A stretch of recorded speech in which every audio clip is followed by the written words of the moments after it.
안녕하세요, 블랙사입니다. 자, 어제 미국 증시는 이 기술주 중심의 나스닥 지수가 1.58% 오르면서 증시 상승을 주도했고요. 역시 넷플릭스의 실적이 예상보다 좋게 발표가 되면서 넷플릭스는 어제 7.35%나 급등을 하면서 나스닥의 상승세를 이끌었죠. 자, 2분기 분명히 좋지 않을 거라는 예상은 했지만 그 예상보다는 좋게 발표가 되면서 지금의 주가는 과도하게 빠진 측면이 있다는 인식이 7% 넘는 급등으로 이어진 것 같습니다. 자, 그러면서 최근 5일 동안 23%가 넘는 급등을 보여주고 있죠. 자, 이런 넷플릭스의 선방으로 OTT 서비스를 제공하고 있는 디즈니도 3.75%나 상승을 했고, 파라마운트 글로벌도 3.83% 상승으로 마감을 했습니다. 자, OTT 대장주가 움직이니까 관련 섹터가 전반적으로 좋았고요.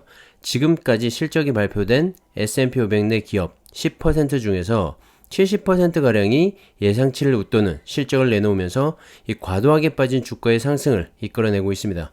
자, 역시 기업은 실적으로 말해야겠죠. 이 실적이 깡패라는 말도 있듯이 실적이 좋으면 주가는 달릴 수밖에 없습니다. 자, 어제 장마감 직후에 테슬라의 2분기 실적도 발표가 됐죠. 매출은 전년 동기 대비 42%나 증가를 했고 영업이익도 88%나 늘어났습니다. 순이익은 전년 동기 대비 무려 98%나 증가를 한 3조 원을 기록했는데요.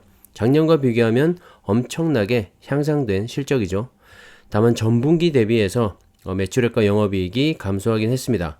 모두 다 아시겠지만 2분기 이 중국의 상하이 봉쇄 조치로 인해서 공장 가동이 한 달간 멈췄는데요. 자, 마진율이 높은 이 상하이 공장이 한 달간 쉬게 되면서 매출액과 영업이익 측면에서 손해를 본 겁니다. 하지만 주당 순이익, 즉 EPS는 월가 예상치인 1.81달러를 넘어선 2.27달러로 발표가 되면서 최근에 테슬라 전기차의 판매 가격을 인상한 효과를 톡톡히 누리게 되었죠. 적게 팔았지만 이 가격을 높였기 때문에 순수익 면에서는 선방을 한 겁니다. 차량 가격 인상으로 EPS를 상당 부분 만회를 한 거고요.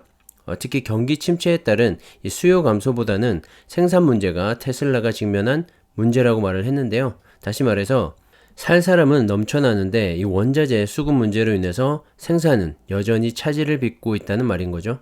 자, 테슬라는 올해 150만 대 이상 생산을 목표로 하고 있는데요. 상반기까지 56만 4천 대를 생산하면서 과연 올해 이 테슬라가 예상한 150만 대 생산 목표를 이룰 수 있을지도 지켜봐야겠고요. 자, 지난 6월이죠.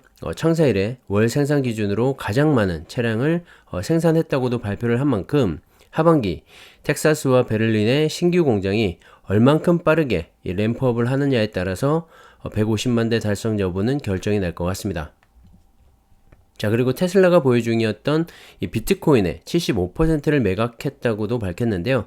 테슬라 주주들에게는 호재죠. 전기차에만 집중해도 모자랄 판인데 이 비트코인과 트위터 인수와 같은 외적인 부분에 신경을 쓰면서 주주들의 걱정을 낳기도 했는데요. 자, 이번 발표에서 이 보유 중인 비트코인 75%를 매각하면서 그 리스크를 줄이는 모습이었습니다. 자, 중국의 코로나 봉쇄 조치와 이 경기 침체가 언제까지 이어질지 불확실하기 때문에 현금 비중을 높이기 위한 조치였다고 밝혔는데요. 자, 어쨌든 잘한 조치인 것 같고 테슬라는 이 작년 2월에 비트코인을 15억 달러 하나로 약 2조 원가량을 투자했고 그해 4월에 지분 10%를 매각했었죠. 하지만 지난달에 비트코인 가격이 급락을 하면서 이 테슬라의 평가 손실이 상당할 것이라는 우려도 있던 상황이었는데요. 자, 이번 발표로 인해서 이 비트코인 손실에 대한 불확실성이 어느 정도 해소가 된 것 같고 지난번 이 트위터 인수 보류와 함께 대외적인 악재는 어느 정도 소멸하지 않았나 생각을 하고 자, 그렇다면 테슬라에 대한 투자 관점도 변화가 있을 거라고 생각을 합니다. 어제 강보합으로 마감을 했고 실적 발표 후에 시간 외 거리에서 5% 급등도 있었는데요. 과연 오늘 테슬라의 주가가 얼마나 오를지 기대를 한번 해봐야 할 것 같습니다.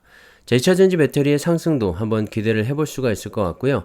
3분기 테슬라의 호실적이 예상이 되는 만큼 이제부터 이 주가는 상승하지 않을까 기대를 해보게 됩니다. 자, 테슬라를 비롯한 이 전기차 시장이 정말 빠르게 커져가고 있는데요. 자, 전기차 하면 이 중국 시장을 빼놓을 수가 없죠. 전 세계 전기차 판매량의 절반 정도가 중국에서 발생이 되고 있는데 자, 올해 상반기 누적 전기차 판매 대수는 260만 대에 이르고 있고 전기차의 침투율은 24%까지 치솟았습니다.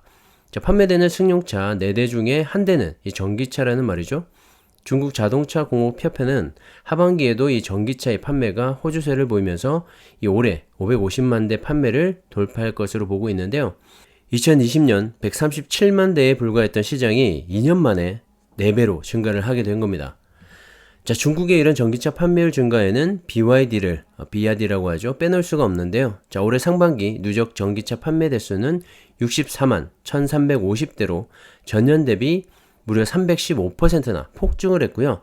상반기 이 전기차 판매 수에서 테슬라와 비교될 만큼 높은 판매율을 기록한 거죠. 자, 테슬라의 상반기 판매량인 56만 4천 대를 넘어섰다고 해서 화제가 되기도 했었는데요. 하지만 테슬라는 이 순수 전기차만을 판매한 수량이고 BYD는 64만 대 중에서 순수 전기차와 함께 플러그인 하이브리드 차량도 포함이 된 수치라서 테슬라를 완전히 넘어섰다고 보기는 어렵죠. 하지만 그 성장성만큼은 정말 인정해줘야 할 것 같고요. 테슬라 다음으로 가장 핫한 전기차 완성차이지 않나 생각을 합니다. 자, 어쨌든 이렇게 중국 전기차 시장이 급성장을 하면서 CATL을 비롯한 BYD 등 중국 배터리 업체들의 시장 점유율도 점점 더 커져가고 있죠.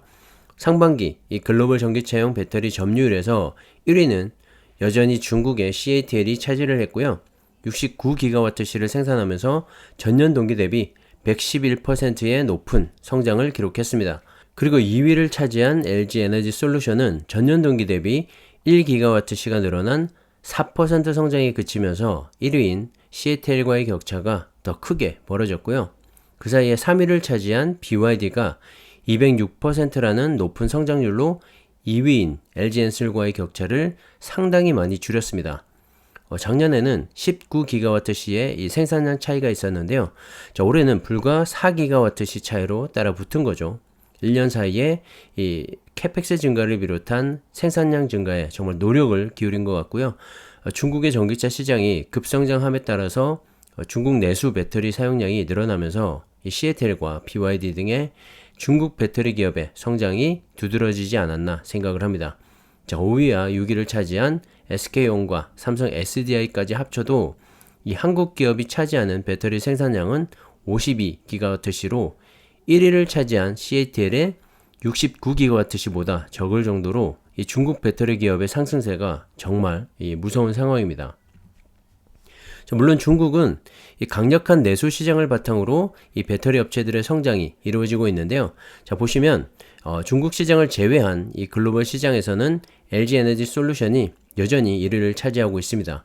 자, SK온과 삼성 SDI 역시 4위와 5위에 랭크되어 있고요. 이들 3개 기업의 배터리 생산량은 49.1GWh로 중국을 제외한 이 글로벌 생산량인 90.2GWh의 50% 이상의 비중을 차지할 만큼 정말 강력한 모습을 보여주고 있죠. 다만 한 가지 큰 변화가 있는데요. 3위를 차지한 CATL입니다. 전년 동기 대비 113%의 성장률로 중국을 제외한 이 글로벌 시장에서도 점점 더 두각을 나타내기 시작한 겁니다. 자, 올해 독일에서 CATL의 첫 해외 공장이 가동이 되기 시작했고 폴란드와 이 북미 지역에서도 공장 건설을 준비 중에 있죠. 앞으로 중국을 제외한 이 글로벌 시장에서도 CATL의 비중은 더 늘어날 것으로 보이고요. CATL의 성장 또한 기대해 볼 만할 것 같습니다. 자, 우리가 차이나 전기차와 같은 이 중국의 전기차와 2차 전지에 투자를 해야 하는 이유이기도 하고요.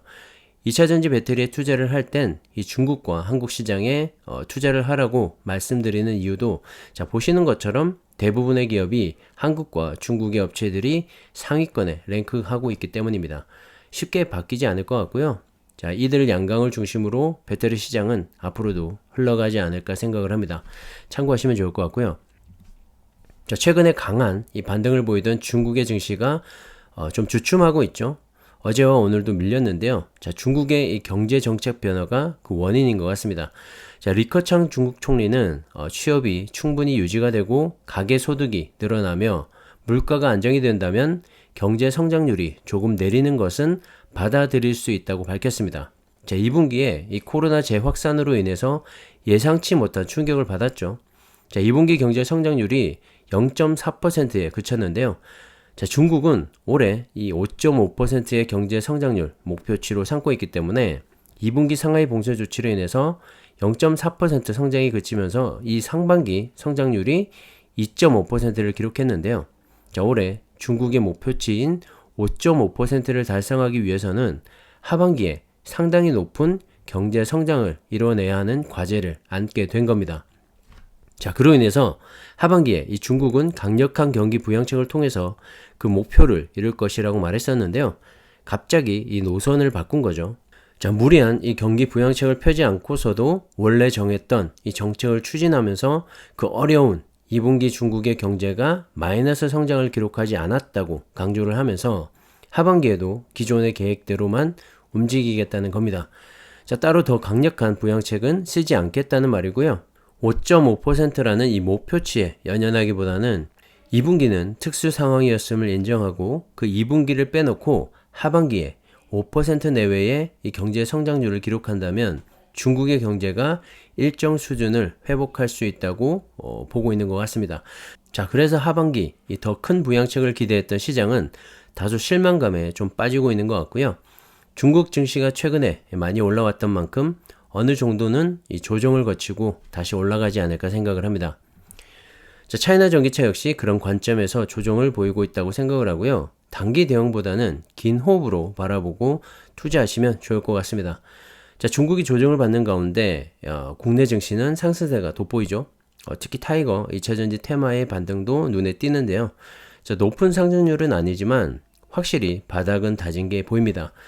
최근에 미국의 제닛 옐런 이 재무장관이 방한을 했는데 제일 처음 방문한 곳이 LG 화학인 만큼 국내 2차 전지에 대한 이 미국의 관심은 상당히 높습니다. 오늘 LG 화학을 비롯한 LNF와 에코프로비엠 등 2차 전지주들이 전반적으로 상승을 보였죠. 실적 역시 좋을 걸로 기대가 되면서 이들 기업의 성장성에 주목을 하는 그런 모습이었습니다. 자, 그 외에 미국 지수 추종 ETF들은 미국 증시의 반등에 힘입어서 연일 오르고 있죠. 역시 꾸준한 매수가 중요한 것 같고요. 자, 이렇게 모아가다 보면 어느새 불어있는 내 계좌를 만나게 될 겁니다. 참고하시고요. 자, 오늘은 여기까지 하겠습니다. 감사합니다.